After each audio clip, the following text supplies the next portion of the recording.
할렐루야. 네. 하나님이 때로는 보이지 않는 것 같습니다. 하나님에 대한 오랜 믿음이 심각한 도전을 받는 때가 있습니다. 인생이 사정없이 무너져 버릴 때, 또 인간 관계에 문제가 생겨서 해결될 조짐이 보이지 않을 때, 직장을 잃어버리고 건강을 잃어버리고 사랑하는 사람을 잃어버릴 때 나의 하나님이 어디에 계시는지 잘 모르겠습니다. 하나님은 이러한 나를 신경조차 쓰지 않으시는 건지 아무 말씀도 없으십니다. 홀로 버려진 느낌입니다. 시편 13편의 이 기도자가 그랬습니다. 이 기도자는 무려 4번이나 하나님께 질문합니다. 하나님, 어디에 계십니까? 언제까지 저는 참아야 합니까? 왜 당장 나타나 해결해 주시지 않습니까? 왜 얼굴을 숨기십니까? 질문하고 있습니다.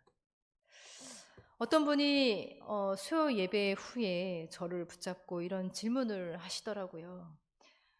코로나19가 언제까지 계속될 것 같냐고, 하나님이 뭐 하시는지 모르겠다고 그런 질문을 하셨어요. 저는 모르겠습니다. 기도는 계속 하지만 하나님이 짠하고 나타나셔서 당장 문제를 해결해 주시지 않는 것 같습니다. 전화 신방을 하다 보면은 이런 질문도 받게 됩니다. 코로나19에도 분명한 하나님의 섭리가 있겠죠? 이런 질문을 많이 받습니다. 그러나 저도 잘 모르겠습니다.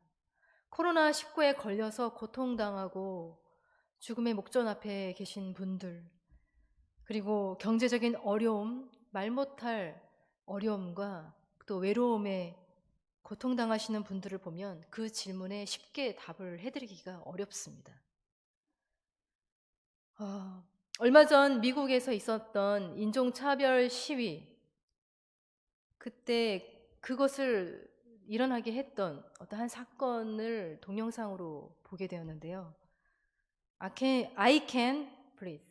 숨을 쉴 수 없다고 어떠한 사람이, 흑인이 호소했습니다. 그 호소를 무참히 인종차별이라고 하는 이름의 악한 얼굴로 짓밟아버리고 살인을 저지른 그 장면을 보면서 정말 숨을 쉴 수 없는, 숨을 먹게 하는 이 세상인 것 같다, 그런 생각이 들었습니다. 눈에 보이는 현상으로만 보고 판단한다면 이 모든 문제의 현상들은 시편 13편의 기도자처럼 하나님은 얼굴을 가리신 게 분명하고 우리는 버림받은 게 분명한 것 같고, 그래서 우리는 혹독한 현실을 마주하고 있는 것처럼 생각이 됩니다. 그리고 우리는 두려움 속에서 질문을 하게 됩니다. 어쩌면 분노에 가득 차 질문하고 있는지도 모르겠습니다. 여호와여, 어느 때까지니까? 우리 1절의 말씀을 같이 읽어보도록 하겠습니다. 시작. 여호와여, 어느 때까지니까? 나를 영원히 잊으시나이까? 주의 얼굴을 나에게서 어느 때까지 숨기시겠나이까? 네. 이 기도자의 질문에 우리의 질문도 함께 어우러져서 오늘 이 시대에 호소와 탄원의 공동 기도가 되고 있습니다. 어느 때까지입니까? 왜 얼굴을 숨기십니까? 욥도 그렇게 탄원했습니다. 욥기 23장 8절 9절 이런 말씀이 있습니다. 내가 앞으로 가도 그가 아니 계시고 뒤로 가도 보이지 아니하며 그가 왼쪽에서 일하시나 내가 만날 수 없고 그가 오른쪽으로 돌이키시나 뵐 수가 없구나.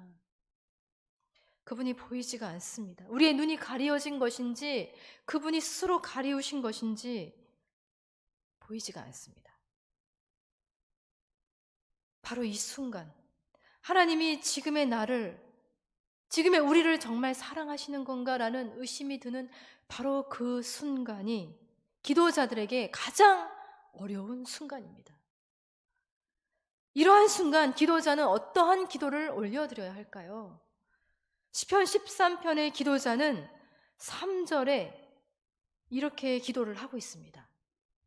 여호와, 내 하나님이여 나를 생각하사 응답하시고 나의 눈을 밝히소서. 죽음의 밤에 잠에 빠지지 않기 위해서 더 깊은 영적인 흑암과 혼돈 속으로 빠져들지 않도록 눈을 밝혀달라고 기도하고 있습니다. 육체적인 눈뿐 아니라 영적인 눈, 더 이상 이 바닥으로 떨어질 수 없는 더 깊은 바닥과 이 침체로부터 건져달라고 눈을 밝혀주실 것을 기도하고 있습니다. 여러분, 우리도 이 기도가 필요합니다. 눈을 밝혀주소서. 레리 크랩이라고 하는 목사님이 계시는데요. 그분이 고통 속에서 하나님을 발견하다라는 그 책에서 신앙 생활을 하다가 해결할 수 없는 문제를 만나게 될 때 그리스도인들이 보이는 반응 중에 이러한 반응이 있다고 합니다. 아무리 힘들고 버림받아도 나는 무시할 거야. 답이 없는 질문은 잊어버릴 거야. 만사가 다 잘 돌아가고 나는 예수님을 사랑하고 이웃을 사랑한다고 되뇌일 거야. 그리스도를 믿는 마음에서는 늘 생수의 강이 흘러 넘쳐.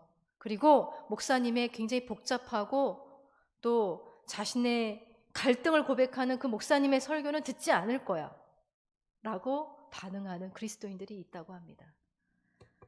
무시하고 잊어버리고 되뇌이고 또 생각하다, 이러한 영적인 이런 반응을 레리 크랩은 영적인 바보들의 천국이라고 표현을 하더라고요. 이렇게 하면 정말 문제가 해결될까요? 그런데 사실 성경을 자세히 보면 이러한 반응이 굉장히 성경적인 반응이라고 생각할 수 없는 부분들이 많이 있습니다. 시편 13편의 기도자도 어떻게 보면 그 반응과는 전혀 다른 반응을 보이고 있죠. 성경에 나타난 수많은 믿음의 선배들은 그것을 알고 있었어요. 이 바보들, 영적인 바보들의 천국이라고 하는 이 신앙적인 패턴이 다가 아니다. 그것만으로는 부족하다. 그것을 넘어서는 신앙적인 통찰이 필요하다라는 메시지를 성경은 주고 있습니다. 하나님 나라 갈 때까지 해결되지 않는 문제가 있을 수 있어요. 어쩌면 해결이 목적이 아닌 문제도 많을지도 몰라요. 하나님은 내 고통보다, 내 문제 해결보다 더 중요하게 여기시는 것이 있어요. 우리가 하나님을 못 보는 이유는 고통 그 자체를 해결하는 것을 더 중요하게 생각하기 때문에 그 고통 너머에 계신 하나님을 보지 못하는 거예요. 그래서 이사야 55장 8절 9절의 말씀, 이런 말씀이 있죠. 이는 내 생각이 너희의 생각과 다르며 내 길은 너희의 길과 다름이니라. 여호와의 말씀이니라. 이는 하늘이 땅보다 높음같이 내 길은 너희의 길보다 높으며 내 생각은 너희의 생각보다 높음이니라. 여러분, 우리가 생각하고 원하는 하나님을 찾으려고 하니까 진짜 하나님을 발견하지 못하는 것일 수도 있습니다. 내가 원하는 방식으로 하나님을 찾는 것이 아니라 그분이 원하시는 방식으로 하나님을 찾아야 합니다. 그분의 방식, 그분이 원하시는 방식이 무엇일까요? 시편 13편의 기도자는 그것을 분명하게 알았던 모양입니다. 우리 5절의 말씀을 우리 같이 읽어보겠습니다. 시작. 나는 오직 주의 사랑을 의지하여 싸우니 나의 마음은 주의 구원을 기뻐하리이다. 여러분, 아직 문제는 해결되지 않았습니다. 그대로입니다. 질문은 여전히 있습니다. 그러나 이 기도자는 말합니다. 나는 오직 주의 사랑을 의지하겠습니다. 이 고백은 하나님을 발견하는 그 입구예요. 하나님을 발견할 수 있는 그 문, 열 수 있는 키예요. 그럼에도 불구하고 나는 주님의 선하심을 믿습니다. 내 문제 해결이 신속하게 이루어지기 때문에 하나님을 믿는 것이 아니라 여전히 그 문제, 그 고통의 한복판에 내가 처해 있어도 그럼에도 하나님은 나에게 선하신, 좋으신 하나님이십니다. 나는 그 하나님을 사랑합니다. 요즘에 찐 그리고 안 찐이라는 단어가 굉장히 유행이에요. 진짜와 안 찐은 가짜를 말하는 것 같아요. 그런데 저는 이 고백을 하나님이 어떻게 여기실까? 진짜 고백이라고 믿으시겠죠? 하나님에 대한 믿음은 하나님의 성품에 대한 믿음, 그분의 인격에 대한 믿음과 연결이 되어 있습니다. 내가 하나님을 발견하지는 못했지만 내 삶의 자리에서 하나님은 이렇게 고백하는 나를 발견하기를 원하고 기다리시고 계시는 줄도 모르겠습니다. 그러하기 때문에 이 고백은 하나님에 대한 원망, 분노, 평가 이 모든 걸 내려놓고 우리가 마땅히 기도자로서 고백해야 될 말입니다. 나는 오직 주의 사랑을 의지합니다. 말라기 선지자 시절에 사람들은 하나님의 심기를 이러한 말로 불편하게 했습니다. 하나님을 선하지 않으셔. 오히려 그분을 섬기지 않는 자가 더 잘 먹고 더 잘 살아. 그러니까 그분을 섬기는 건 정말 헛된 일이야. 믿음의 사람들, 말하자면 하나님을 믿는다고 하는 사람들이 모여서 마치 다리를 꼬고 앉아서 하나님을 이렇게 평가하고 수군수군 거렸습니다. 지금은 어떨까요? 지금은 어떨까요? 문제를 해결해 주지 않으시면 하나님 사랑이 없네. 선하신 하나님이 아니네. 우리도 하나님에 대한 뒷담화를 하고 있는 것은 아닌지 모르겠습니다. 그러나 말라기 3장 16절에 기가 막힌 말씀이 있어요.